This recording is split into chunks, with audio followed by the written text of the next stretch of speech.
Good evening, doctor. Greetings to you. I'm a Hindu. My name is Sandeep, and I've been watching your videos on YouTube since long time. Being a Hindu, I do respect other religions. I do respect Allah, Prophet Muhammad. I started my school in my childhood in a Catholic school, where I was taught about Bible and Christianity and Lord Jesus. And later on, after fifth standard, I came to know about my own religion, being born in a Hindu family. And today, I do at times get attracted towards other religions. Okay, there is some common link between all religions. I have a basic question to you, doctor. Basically, I am from the science background, a pharmacy guy. Today, I'm authorized financial consultant.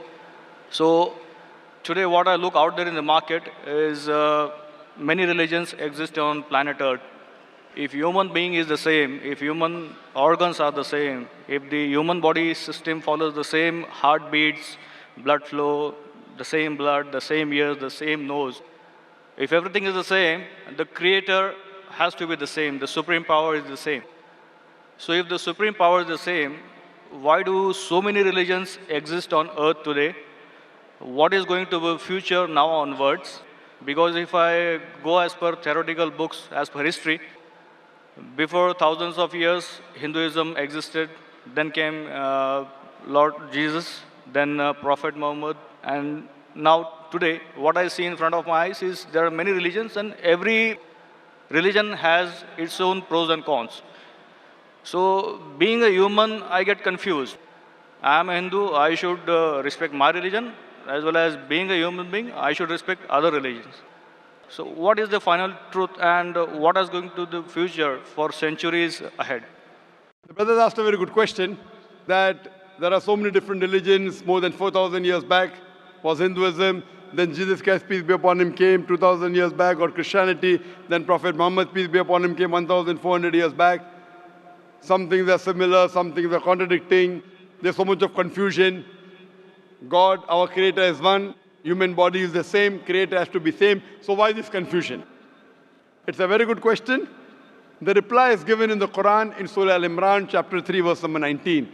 It says, Inna Dina Indallah Islam. The only religion acceptable in the sight of God is Islam. That is peace acquired by submitting our will to God. Almighty God only gave one religion to the human beings. As I said earlier, Almighty God has only sent one religion. But He has sent many messengers. When He sent messengers who got messages, by the passage of time, the message got changed. Again a new messenger came. He brought a fresh message. Again the people changed it. Again a new messenger came. It happened for many years, down the ages. But all the messengers brought, the basic message was the same. Almighty God, the last and final message was the Quran. Now you will ask me this question, that why did God reveal the Quran 1400 years back? Why didn't He reveal the Quran directly? Reveal the Quran directly? No confusion. You know, my son, he wants to become a doctor. He tells me, Father, Abba, why do you put me into nursery, then junior KG, senior KG, first standard? Why you put me in school? Directly put me into medical college. I said, son, if you want to be a doctor, first you have to go to nursery, pre-primary, primary school, secondary school, medical college, then you'll become a doctor. You can't directly enter a medical college because you won't understand. So Allah subhanahu wa ta'ala, who is our creator, He knows very well that human being would not be able to grasp the complete message of the Quran if it was revealed earlier. 1400 years ago, Almighty God, who is our creator, He knows this time, the time has come where human beings can understand the message. So that's the reason previously He sent messages which were there but not complete because human being could not understand, could not grasp. As the message changed, He sent a new message, a new messenger. That's the reason all the messages that came before the Quran, they were meant for a particular group of people and meant to be followed for a particular time period. All the messengers that came before the last and final messenger, Prophet Muhammad Sallallahu Alaihi Wasallam, were only sent for a particular group of people and was meant to be followed till a new message came. Almighty God, He knew 1400 years ago was the time when human beings can understand the final message of the Quran. He revealed it. And He sent the last and final messenger, Prophet Muhammad, peace be upon him. Since Quran was the last and final message, it was not only meant for the Muslims or the Arabs, it wasn't meant for one particular group of people, it was meant for the whole of humanity. All the messengers that came before were meant for a particular group of people, and the message was supposed to be followed for a particular time period. Because Prophet Muhammad, peace be upon him, was the last and final messenger, he was not sent only for the Muslims or the Arabs, he was sent for the whole of humanity. But now today, you ask me, why are there different religions? Our Creator sent only one religion. We human beings kept on changing. But even in the corrupted form, I have a formula. I have a formula which will not antagonize any human being. I tell all these human beings, at least believe that there is one scripture which is 100% the word of God. So the Hindus would not mind agreeing, I believe Veda to be 100% word of God. The Christians would say, I do not mind believing Bible to be 100% word of God. The Muslim will say, I don't mind believing Quran to be 100% word of God.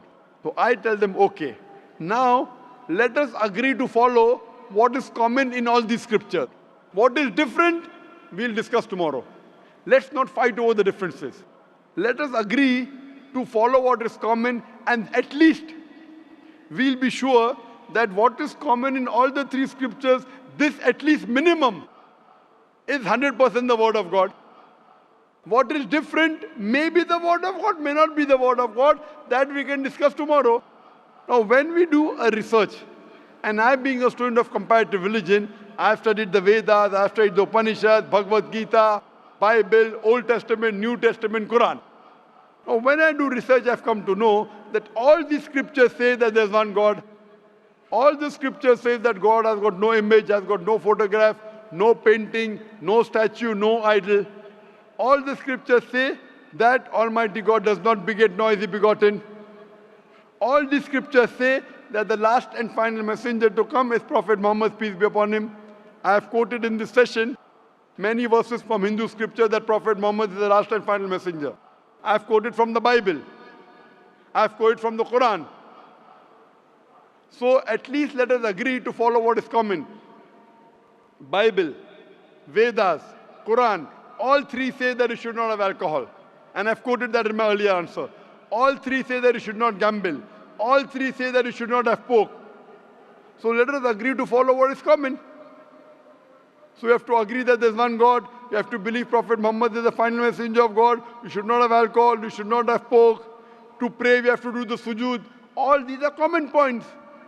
So I'm asking the question that if you say you are a Hindu and you say that you respect other religions, I'm asking the question, do you believe that there's one God?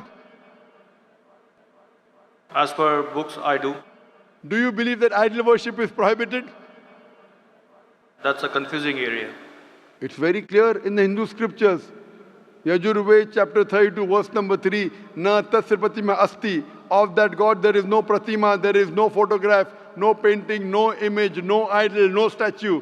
Same thing is repeated in Shveta Upanishad, chapter number 4, verse number 19. Na tasya pratima asti. Of that God there is no pratima, no image, no photograph, no painting, no statue, no idol. What's confusing, brother? I mean, today my knowledge is just like an infant. No, if your knowledge is like infant, when a person of knowledge talks, you should believe it. True. So why don't you believe it then? No, as I said, I do respect Prophet Muhammad. I do. No respect. Respecting is one thing, following is the other thing. If you respect a person, you have to follow his guidance. So again, the question goes in the same direction what I was asking to you, that if I am a Hindu, if I believe in Hinduism, but still when I step out of my home, I have to follow my colleagues, the other society members, human beings on the earth. Is it a must? Suppose the other society members start robbing. If your other human beings start robbing, even you start robbing. Brother, if your friends start robbing, will you rob? I will have to defend myself. Will you rob, yes or no? If somebody is robbing me, No, you said that you have to follow the other human beings, other society. If your other friends start robbing other people, will you start robbing? Will you rob others? I don't think so. There is a point in robbing others. Okay, because you know robbing is wrong.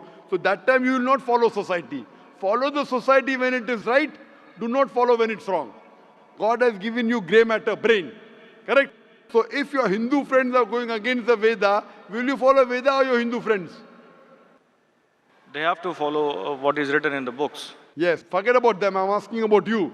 If your Hindu scripture says don't do idol worship, will you do idol worship? No, then I will not. So now do you believe idol worship is wrong? Again, as I said, I have to study more. I'm not clear. No, but you study, when will you study? Today or tomorrow? When? Maybe today or tomorrow. Okay, fine.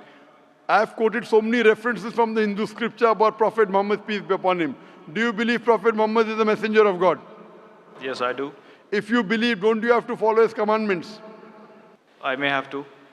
Why may? Again, I'm not If you clear. may believe in, then you may. If you do believe in, you do have to follow. It's simple English. If you say maybe he is a messenger of God, then you can say maybe I'll follow him. When you say surely the messenger of God, then you have to follow him surely. Why? But, is Will a it, messenger of God deceive you? but again, do I have to be a Muslim to follow Prophet Muhammad? Or No, you Islam? have to be a good Hindu also. You have to be a good Hindu and a good Christian to follow Muhammad Sallallahu Alaihi Wasallam.